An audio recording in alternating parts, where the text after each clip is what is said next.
ఆంధ్రప్రదేశ్లో రాష్ట్ర వ్యాప్తంగా రాజకీయ సమీకరణలు రిపీట్గా మారుతున్నాయా అంటే ఖచ్చితంగా అవునని సమాధానం వస్తుంది. అధికారంలోకి రావడంలో కూటమి ఏకంగా అందరూ జతగట్టగలిగారు. కానీ ఈరోజు ఎవరైతే శత్రువు అనుకుంటున్నారో, ఎవరైతే మనకు నెగిటివ్ అనుకుంటున్నారో, ఎవరైతే అపోజిట్ అనుకుంటున్నారో ఆ వ్యక్తులతోనే, ఆ వ్యక్తుల మద్దతు కోరడంలోనే కేంద్ర పెద్దలు దిగి వస్తున్నారు అనే విషయం క్లియర్గా తెలుస్తుంది. ఎస్, ఢిల్లీ కేంద్రంగా రాజకీయ సమీకరణలు వేగంగా మారుతున్నాయి ఆంధ్రప్రదేశ్ రాజకీయాల్లో. తాజాగా ఉపరాష్ట్రపతి ఎన్నికల వేళ తమ బలం నిరూపించుకునేందుకు బీజేపీ అధినాయకత్వం సిద్ధమవుతున్నట్టుగా సమాచారం అందుతుంది. ఎన్డీఏ కూటమిలో ఉన్న పార్టీలే కాకుండా తటస్థంగా ఉన్న పార్టీల మద్దతు కూడగట్టే ప్రయత్నం కూడా మొదలుపెట్టింది బీజేపీ సర్కార్. ఇది చంద్రబాబు నాయుడు, తెలుగుదేశం పార్టీకి, అలాగే జనసేనకు ఊహించని పరిణామం. ఏదైతే కూటమికి అపోజిట్ అంటున్నారో, ఏదైతే వైఎస్ఆర్సీపీ పార్టీ పూర్తిగా భూస్థాపితమైందంటున్నారో, జగన్ అవసరం దేనికి పనికిరాదని ఎవరైతే ఊదరగొడుతున్నారో వాళ్ళకు సంబంధించిన కూటమిలో కీలక వ్యక్తులు, కీలక భాగస్వామిగా ఉన్న వ్యక్తులే ఈరోజు వైఎస్ఆర్సీపీ పార్టీ మద్దతు కోరేందుకు స్వయంగా రంగంలోకి దిగడం ఇప్పుడు సంచలనంగా మారింది. మాజీ ముఖ్యమంత్రి జగన్ ఇప్పుడు వ్యూహాత్మకంగా వ్యవహరిస్తున్నారు. 2019 ఫార్ములా రిపీట్ చేసేందుకు సైతం ఆయన ఎక్కడ వెనకడుగు వేయటం లేదు. తాజాగా కేంద్రంలోని ముఖ్య నేతలు జగన్మోహన్ రెడ్డి గారి కోసం దిగి వస్తున్నారు. జగన్ సైతం సానుకూల నిర్ణయం తీసుకునే అడుగులు కూడా వేస్తున్నట్టు సమాచారం. ఢిల్లీలో తిరిగి రాజకీయ వేడి మళ్ళీ అంటుకుంది. ఉపరాష్ట్రపతి ఎన్నికల వేళ తటస్థ పార్టీల అధినేతలతో బీజేపీ అధినాయకత్వం సంప్రదింపులు మొదలుపెట్టింది. ఎన్డీఏ కూటమి ఇప్పటికే రాధాకృష్ణన్ను ఉపరాష్ట్రపతి అభ్యర్థిగా ప్రకటన చేసింది. అటు ఇండియా కూటమి తమ అభ్యర్థిని పోటీకి దింపే ఆలోచన చేస్తుంది. తమిళనాడుకు చెందిన ఇద్దరి పేర్లను పరిశీలిస్తుంది ఇండియా కూటమి. ఈరోజు బహుశా తుది నిర్ణయం తీసుకోబోతున్నట్టుగా సమాచారం. అయితే ఇక్కడ ఈ సమయంలో మాజీ ముఖ్యమంత్రి, వైఎస్ఆర్సీపీ పార్టీ అధినేత జగన్మోహన్ రెడ్డి గారు బీజేపీకి అగ్రనాయకత్వమైన రాజ్నాథ్ సింగ్ గారు స్వయంగా జగన్ గారికి ఫోన్ చేశారు.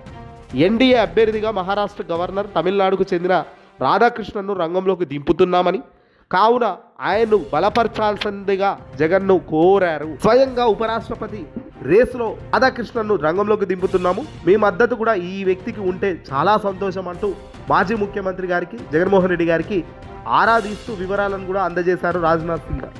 స్వయంగా జగన్మోహన్ రెడ్డి గారికి ఫోన్ చేయమని దేశ ప్రధాని నరేంద్ర మోదీ ఆదేశాల మేరకే వైఎస్ఆర్సీపీ పార్టీ అధినేతకు ఫోన్ చేసినట్టుగా సమాచారం అందుతుంది. అంటే జగన్మోహన్ రెడ్డి గారి కోసం, జగన్మోహన్ రెడ్డి గారి మద్దతు కోసం, జగన్మోహన్ రెడ్డి గారి వైఎస్ఆర్సీపీ పార్టీ నిర్ణయం కోసం ఏకంగా దేశ ప్రధాని మోదీ సైతం స్వయంగా రాజ్నాథ్ సింగ్ గారితో ఫోన్ చేయించిన పరిస్థితి వచ్చింది. ఇక్కడ కూటమి ఇక్కడ తట్టుకోలేకపోతుంది. వైఎస్ఆర్సీపీ పార్టీ అసలు పార్టీ కాదని, 11 సీట్లకు పరిమితమైన ఒక దుర్మార్గపు రాజకీయ వ్యక్తి జగన్ అని, ఇలాంటి వ్యక్తి అసలు రాజకీయాలకు అర్హుడే కాదు అంటూ చంద్రబాబు నాయుడు అనేక సందర్భాల్లో మాట్లాడారు. మరి అర్హుడే కానీ ఈ రాజకీయ నాయకుడి మద్దతు కేంద్రంలో ఉన్న ఎన్డీఏ సర్కార్కి ఎందుకని బహుశా మీరు చెప్పే ఉంటే బాగుండేది. చంద్రబాబు నాయుడు గారు జగన్ లేకుండా రాజకీయాలను తీసుకుపోవాలనుకుంటున్నారు, కానీ అది సాధ్యం కాదు అనేది కేంద్రం కూడా ఈరోజు బయటపెట్టింది. జగన్ ఒక సీరియస్ పొలిటికల్ లీడర్ కాదు,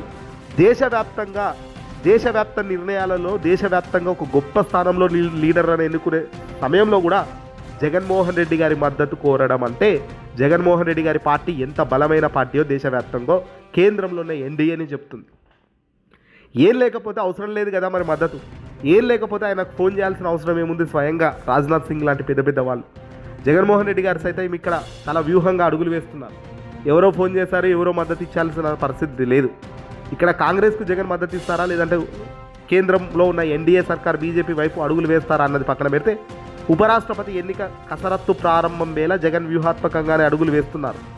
జగన్మోహన్ రెడ్డి గారికి కేంద్రం తన మద్దతు కోసం వస్తుందని తెలిసి బహుశా రాహుల్ గాంధీపై కామెంట్ చేసినట్టు తెలుస్తుంది.